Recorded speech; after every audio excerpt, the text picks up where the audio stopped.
Welcome and hello everyone. This presentation covers the Central Procurement Guidelines for school districts in Arizona. My name is Anthony Fimbers and I am the Buckeye Union Procurement Supervisor.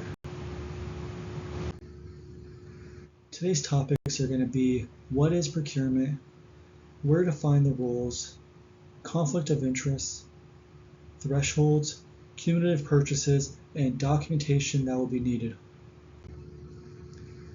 In this diagram, you see the procurement cycle.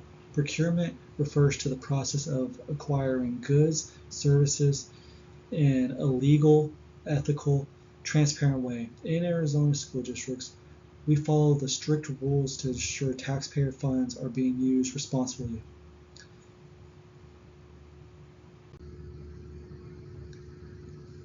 School employees must avoid any conflict of interest when making a procurement decision. Under Arizona revised statutes, you must disclose if you or a relative have any financial interest in a vote, decision, or contract.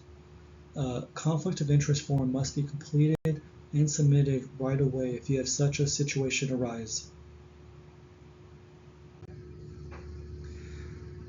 These are the different sources that oversee and monitor the procurement process.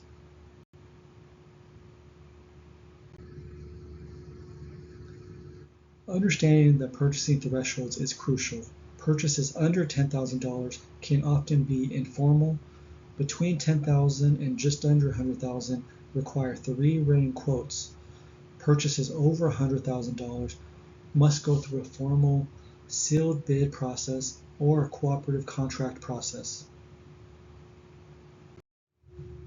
For purchases between $10,000 and just under $100,000, documentation must include vendor's name, the person who gave the quote, what's being purchased, freight, tax, total cost, and any warranties or delivery terms. Acceptable forms could come through email, official quote letters, or screenshots with dates and URLs.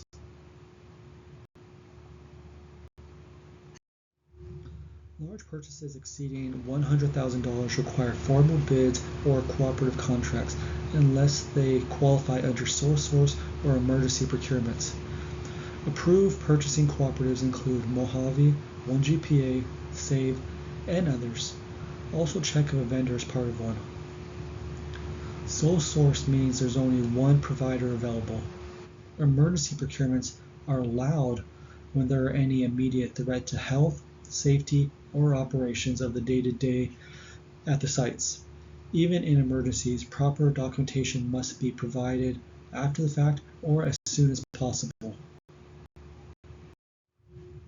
Requisitions are internal requests to buy something. They're not contracts and cannot be used to order goods.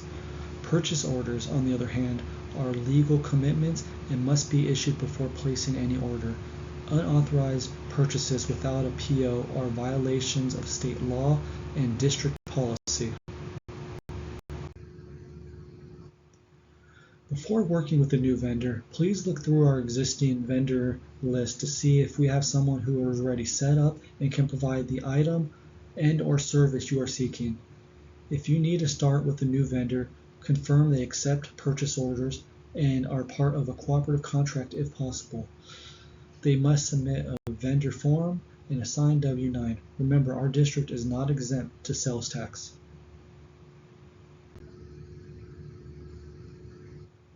Attach all necessary documentation to requisitions like quotes, conference forms, or proof of approvals. If you have a rush order, notify anyone in the approval queue and include key information in your notes like needed by dates, proof contacts, or quote notes to help the vendor fulfill your request smoothly. That wraps up our overview of procurement procedures. Thank you for your attention, and remember to follow these rules and guidelines to help support fair, ethical purchasing. Hope you all have a great school year.